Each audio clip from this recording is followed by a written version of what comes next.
êtes en plus, il y a des gens qui se posent des questions sur la façon de procéder dans le dossier des policiers de la Couronne, sur ce qui s'est passé, entre autres, hier, au moment de la comparution de Jonathan Bété, quand il s'est retrouvé devant une meute de journalistes, devant les caméras, quand on a vu pour la première fois son visage dans les médias traditionnels. Alors, la question se pose. Il y a quelqu'un qui pose des réflexions là-dessus, c'est Maître Marc Bellemare, ancien ministre de la Justice. Lui-même s'est intéressé pas mal au cas de Cédrica Provencher. On sait que c'est lié du fait que M. Bétet était considéré comme suspect dans cette histoire-là. Et Marc Bellemare se pose des questions sur la façon de faire dans ce dossier-là. Il est dans nos studios de Québec. Bonsoir, Maître Bellemare. Bonsoir. Alors, qu'est-ce que ça vous inspire, ce que vous avez vu là, depuis hier? Ben écoutez, moi j'ai trouvé qu'ils ont mis beaucoup d'emphase, la police a mis beaucoup d'emphase sur la perquisition. Rarement on voit autant de personnes mobilisées pour une perquisition, surtout pour un cas de pornographie juvénile. Je comprends que c'est un crime important qui commande les peines les plus sévères, qui a d'ailleurs le code criminel a été modifié il y a quelques années là-dessus. Mais hier, là, quand j'ai vu la police qui laissait aller Bété, qui faisait son chemin tranquillement au sein d'une meute de journalistes, plutôt que de rentrer dans le garage comme d'habitude. J'ai trouvé ça assez spécial. Et moi, je pense que c'est malheureux parce que probablement que M. Bété, aujourd'hui, a perdu toute possibilité de passer un polygraphe. Il aurait peut-être passé s'il avait eu confiance d'un policier, mais là, j'ai l'impression que la confiance est au plus bas. N'empêche que c'est Jérôme Landry qui disait tantôt, tout le monde devrait avoir à se montrer le visage dans ce genre de dossier-là. L'accusation est publique, ça ne veut pas dire qu'on le reconnaît coupable nécessairement, mais on l'accuse publiquement quand même. Oui, mais l'accusation est publique, M. Lévesque, mais il y a comme un accroc au principe voulant que la personne soit innocente jusqu'à preuve du contraire. Parce que le fait qu'on puisse en parler publiquement, c'est déjà beaucoup. Parce que la personne est innocente. Vous voyez les conséquences que ça a. Elle perd sa job, etc. Toute l'humiliation qui entoure le cas pour sa famille, pour lui. Je ne veux pas le prendre en pitié, là. Mais il reste que c'est quand même gros comme conséquence. On ne sait pas s'il va y avoir une condamnation éventuelle. Mais ça m'agace. Et le fait que la police ait permis aux journalistes, aux caméramans, aux photographes de prendre autant d'images d'un homme qui est présumé innocent, je trouve ça gros. Je comprends pas pourquoi d'ailleurs ça s'est fait comme ça.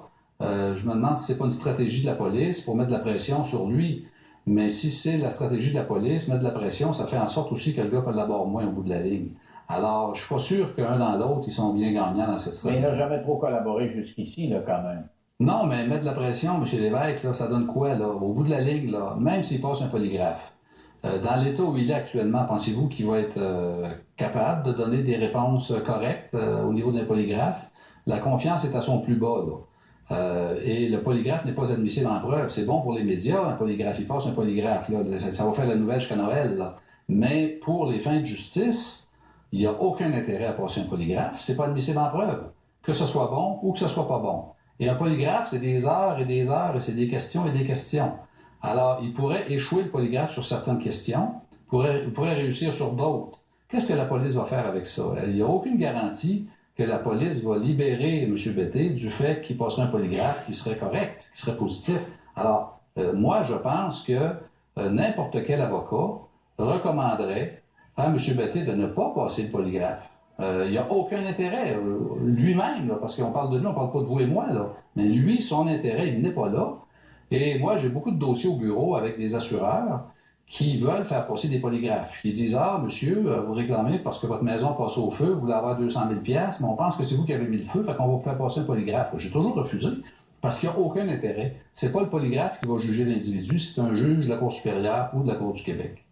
N'empêche que vous dites, bon, les policiers l'ont laissé défiler devant les journalistes. Ça se fait pas généralement comme ça. C'était peut-être éventuellement pour lui mettre de la pression. Or, je le disais d'entrée de jeu, vous avez collaboré quand même à la réalisation de documentaires sur la disparition d'enfants, puis vous disiez que les policiers ne mettaient pas assez de pression, là, et vous êtes en train de déplorer qu'ils en mettent trop, là. Non, c'est-à-dire qu'ils ne mettaient pas assez de pression. Je n'ai pas dit qu'ils ne mettaient pas assez de pression. Je disais qu'on n'avait pas de nouvelles au niveau de la police. Et vous savez, la pression est immense parce que des crimes non résolus au Québec, il y en a des centaines. Des familles qui se plaignent, j'en représente des dizaines auprès des différents ministères et de la police, qui se plaignent du fait qu'on ne trouve pas leur fille, qu'on ne trouve pas leur gars, qu'on ne trouve pas l'assassin de leur fille ou de leur gars. Il y en a plein. Alors la Sûreté vit une pression importante. Cette pression-là augmentait avec le temps. Alors aujourd'hui, là, les gens au Québec se disent on a une bonne police parce qu'on a réussi à trouver l'assassin de Cédrica Provencher. Les gens pensent ça. simplement du fait qu'ils font un amalgame à partir d'accusations de pornographie juvénile, un individu qui est suspecté dans le cadre de Cédrica Provencher, donc on fait un lien, et pour bien des citoyens, ce lien-là est automatique. Donc, vous pensez qu'ils auraient fait ça pour se donner bonne image parce qu'ils n'avaient pas réussi à l'arrêter objectivement, le vrai meurtrier? Là, ils peuvent dire l'enquête progresse, on n'a pas travaillé pour rien, on a des résultats. Et il y a beaucoup de gens aujourd'hui qui se disent qu'on a finalement trouvé notre poisson. On a finalement trouvé l'assassin. Et c'est sûr que pour la police, c'est quelque chose de positif. De façon générale, poser la question aux Québécois aujourd'hui, est-ce que vous êtes satisfait du travail de la police dans Cédrica Provencher? On va vous dire oui, alors que la semaine passée, on vous a probablement dit non parce qu'il n'y avait rien de fait. Or, dans les faits, on n'a rien de plus au niveau de la police contre Jonathan Betté qu'on avait la semaine passée. Ils n'ont pas de matériel pour l'accuser et ça fait 9 ans. Et moi, je pense qu'ils n'ont pas grand-chose, malgré la découverte des ossements. Je pense qu'ils n'ont pas grand-chose contre Jonathan Betté au niveau de Cédrica Provencher. Vous dites, la presse fait le lien facile et l'image circule, on voit le monsieur défiler et tout ça crée une image défavorable de l'accusé. Alors vous dites que les policiers ont mis de la pression de cette façon-là et ça aurait pu, éventuellement, ils ont leur image de marque à défendre, etc. Mais n'empêche que vous dites après coup, il va moins collaborer à cause de ça. Or, on peut se dire, je vous disais tantôt, il n'a pas très collaboré jusqu'à maintenant.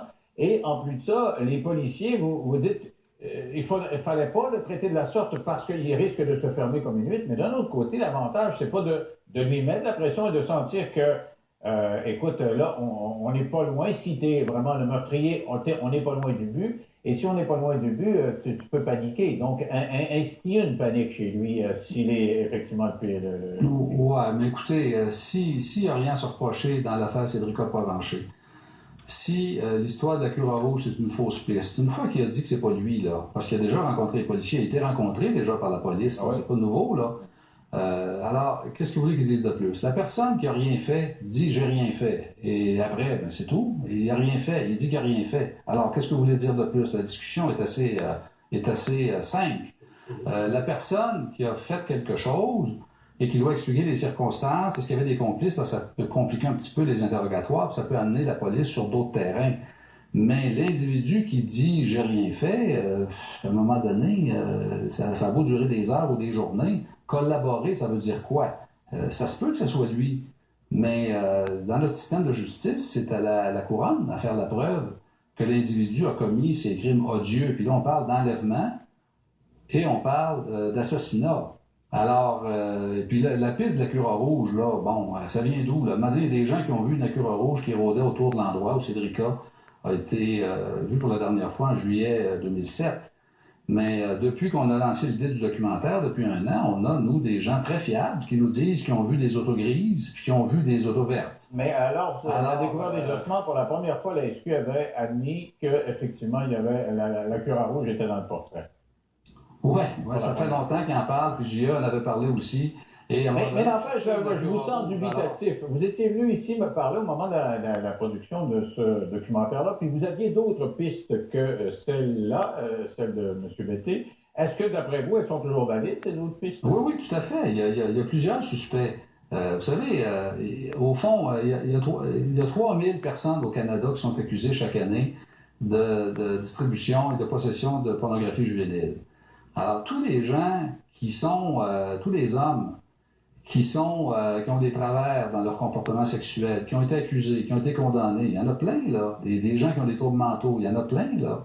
Alors, tous ces gens-là peuvent être suspectés. Mais qu'est-ce que vous répondez à ceux qui font le recoupement à Cura Rouge, plus accusation de pornographie juvénile, donc la piste est plus forte? Ben non, voyons. Moi, je crois pas à ça. Pas du tout. Là, Et donc, vous avez encore des noms, d'autres noms, vous, parce que vous étiez venu avec le réalisateur documentaire, vous disiez, on a quelques pistes, et vous avez un nom sérieux encore en tête. Oui, plusieurs. D'ailleurs, il y a des gens qui nous ont appelés, qui nous ont donné des hypothèses qui sont toutes aussi valables que celles de la Cura Rouge. Et si la piste de la Cura Rouge était si fiable, M. Lévesque, avec le temps, avec les témoins, avec les gens qui auraient pu raconter des choses autour de ce véhicule-là, on aurait une accusation aujourd'hui. On n'en a pas, ça fait 9 ans. Alors, à un moment donné, ça se peut que cette piste-là soit fondée, ça se peut qu'elle ne le soit pas aussi. C'est sûr que si elle est fondée, c'est un gros pas en avant. mais il n'y a pas de preuve matérielle comme quoi Cédrica aurait été vu dans ce véhicule-là qui aurait été conduit par Jonathan Betté. S'il y avait eu une piste sérieuse de ce côté-là, il aurait été accusé. Il aurait été accusé d'enlèvement parce qu'il peut y avoir des accusations d'enlèvement sans qu'il y ait d'accusations de meurtre, parce que ça peut être deux choses différentes. Et l'individu n'a peut-être pas agi seul aussi. Et c'est peut-être pas la même personne qui a enlevé que la personne qui a tué. Alors, je trouve qu'on prend des raccourcis faciles. Et je pense qu'il faut resituer les choses dans leur contexte. Et à mon avis, là, il y a une forme de dérapage qui s'installe actuellement. Je trouve ça malheureux.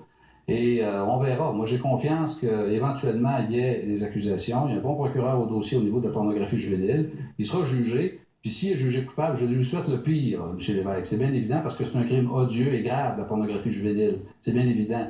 Mais là, on peut-tu rester dans cette case-là?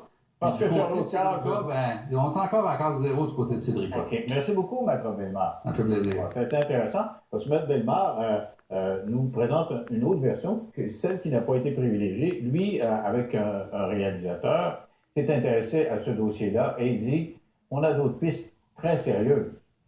Ils ont enquêté de longues années, eux aussi, là-dessus. Restez au retour. La cavale du Piton à Montréal. Alors, le